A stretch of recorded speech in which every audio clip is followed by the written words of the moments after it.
بسم اللہ الرحمن الرحیم۔ السلام علیکم خواتین و حضرات، آپ دیکھ رہے ہیں نیا Punjab T V YouTube channel. آج ہم آپ کی خدمت میں حضرت جعفر صادق رحمۃ اللہ علیہ کے ارشادات و فرمودات میں سے کچھ ارشادات پیش کریں گے۔ آپ نے فرمایا کہ جس مصیبت سے قبل انسان میں خوف پیدا ہو، وہ اگر توبہ کرے تو اس کو اللہ تعالیٰ کا قرب حاصل ہوتا ہے اور جو شخص عبادت پر فخر کرے وہ گناہ گار ہے، اور جو مصیبت پر اظہار ندامت کرے وہ فرما بردار ہے۔ کسی نے آپ سے سوال کیا کہ صبر کرنے والے درویش اور شکر کرنے والے میں سے آپ کے نزدیک کون افضل ہے؟ آپ نے فرمایا کہ صبر کرنے والے درویش کو اس لیے فضیلت حاصل ہے کہ مالدار کو ہمہ اوقات اپنے مال کا تصور رہتا ہے، اور درویش کو صرف اللہ تعالیٰ کا خیال، جیسا کہ اللہ تعالیٰ کا قول ہے کہ توبہ کرنے والے ہی عبادت گزار ہیں۔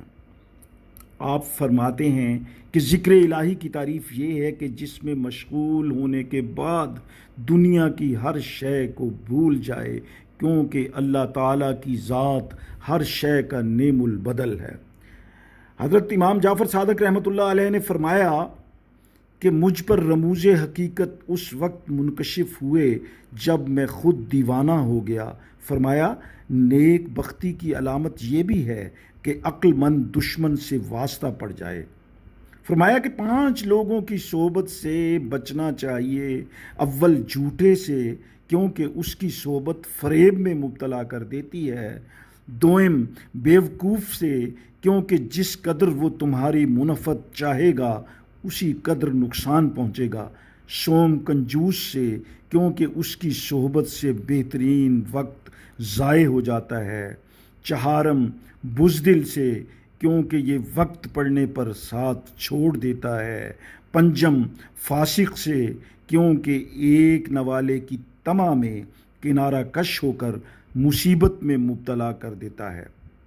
حضرت جعفر صادق رحمۃ اللہ علیہ نے فرمایا کہ اللہ تعالیٰ نے دنیا ہی میں فردوس و جہنم کا نمونہ پیش کر دیا ہے، کیونکہ آسائش جنت ہے اور تکلیف جہنم، اور جنت کا صرف وہی حقدار ہے جو اپنے تمام امور اللہ تعالیٰ کے سپرد کر دے، اور دوزخ اس کا مقدر ہے جو اپنے امور نفس سرکش کے حوالے کر دے۔